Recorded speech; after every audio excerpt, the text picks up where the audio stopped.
Sleep, Daddy Major. Take them always strong. Listen, pick up.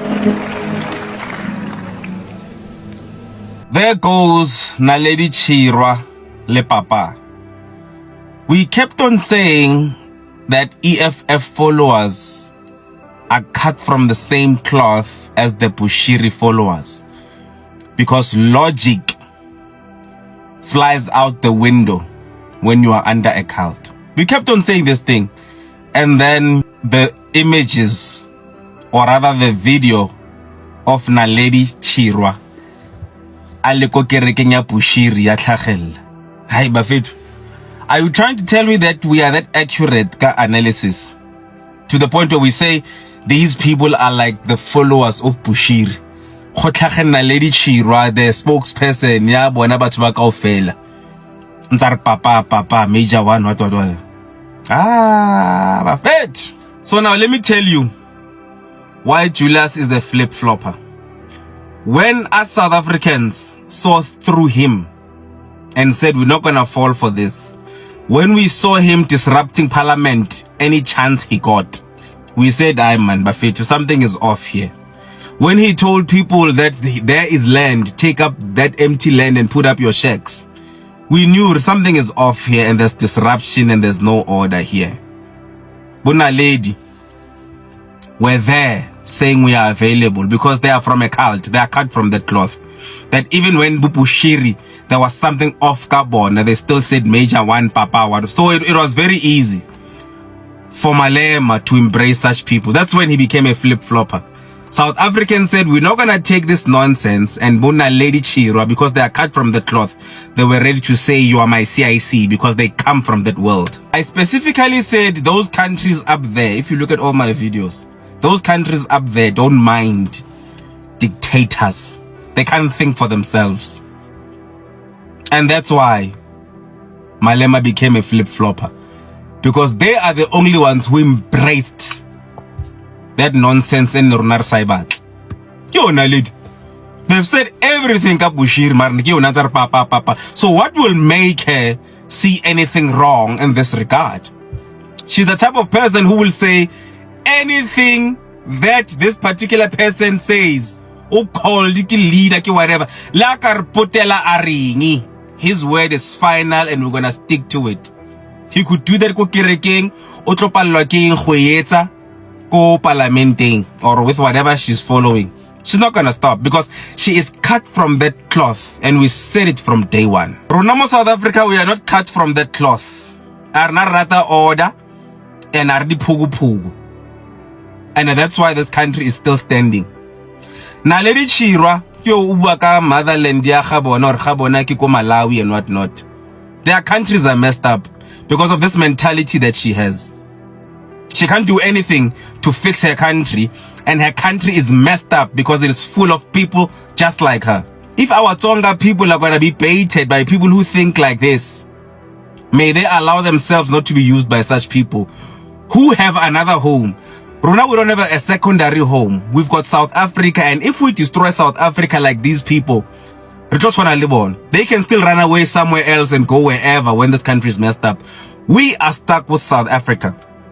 But their countries are messed up because they've got such a mentality. So may all the Tongas not be used by people who are illegal immigrants in this country. Naledi Chirwa si Mutsonga, utswa Malawi.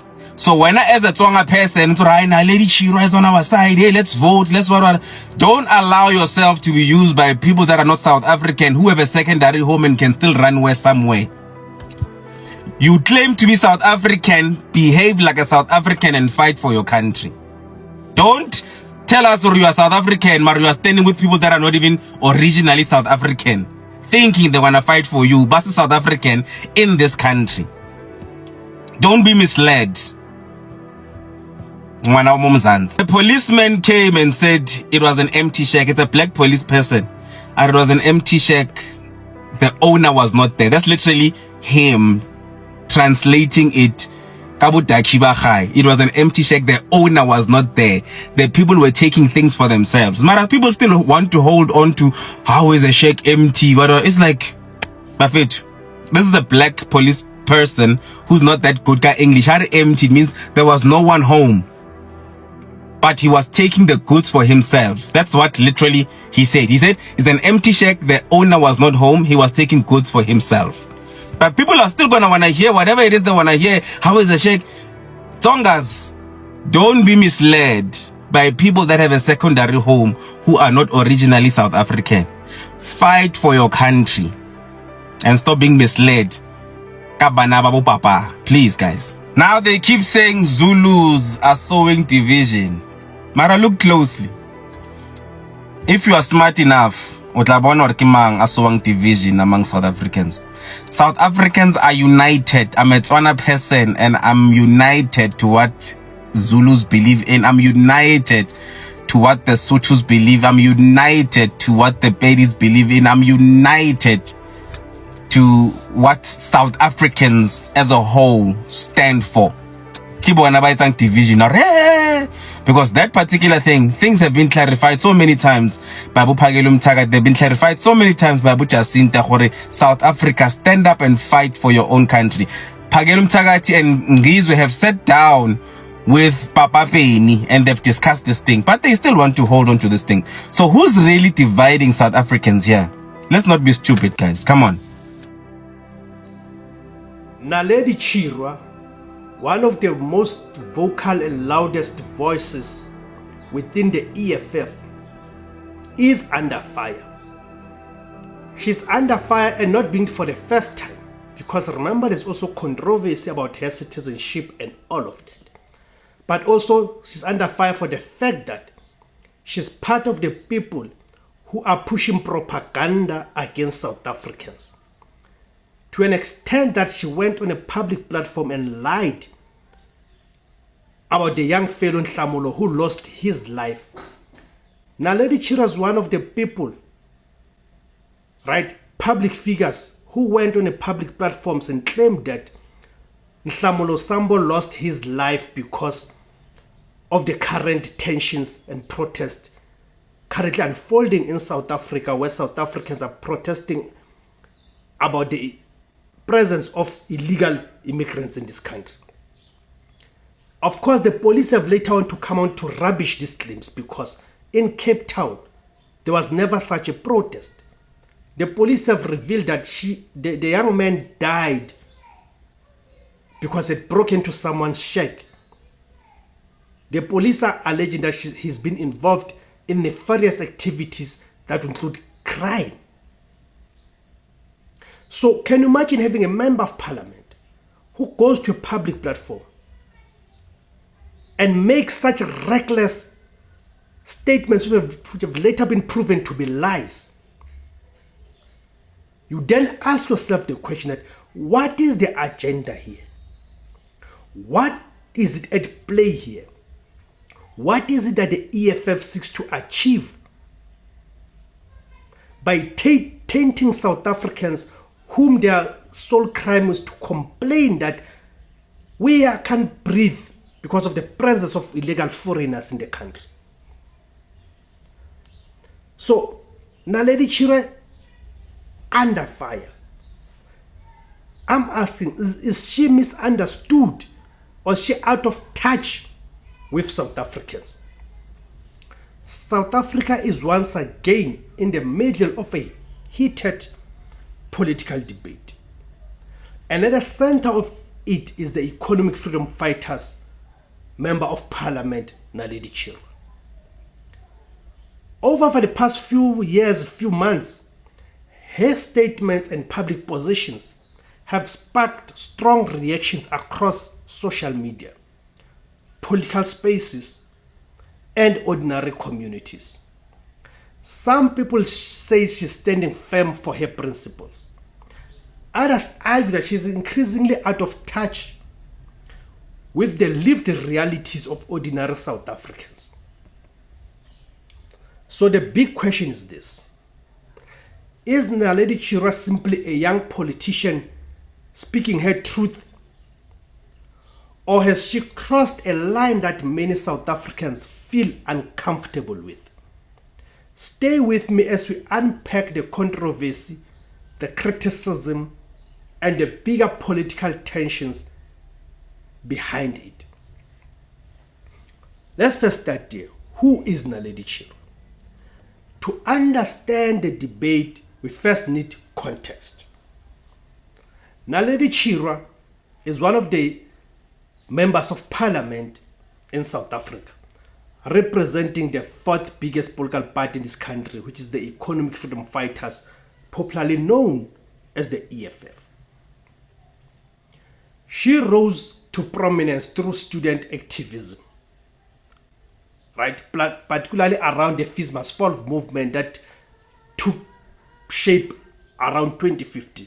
I hope you guys still remember the Fees Must Fall movement, where she became a well-known voice for youth political activism. Her supporters see her as bold, outspoken, and unafraid to challenge political norms. She represents a younger generation of leadership that is more confrontational and less traditional in tone, with others even characterizing her as being rude. And it is true, because there seems to be this confusion within the EFF where people cannot distinguish between being radical and being reckless, between being firm and being rude. But critics argue that her transition from activism to member of parliament has not always translated into balanced leadership or careful political messaging. And that is where the controversy begins. Why people are talking. In recent public discussions and online debates, certain statements and positions associated with Naledi Chirwa, just like the one that I alluded to at the beginning of this video, have triggered strong reactions and condemnations. Critics argue that her political messaging sometimes appears to prioritize ideological positions over national unity or practical problem solving.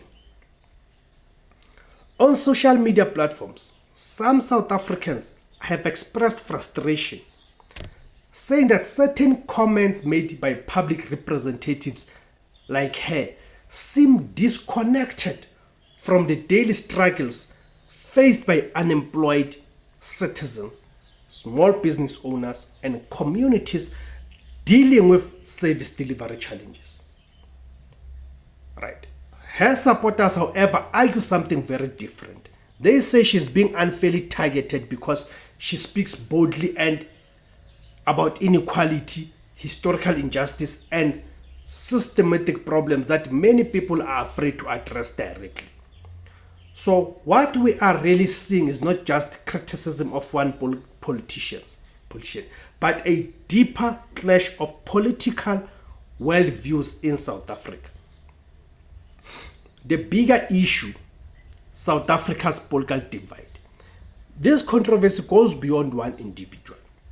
South Africa today is deeply divided on questions of identity, immigration, economic justice, and national direction. On one side, we have people demanding stricter enforcement of laws, tighter immigration controls, and stronger prioritization of South African citizens in economic opportunities.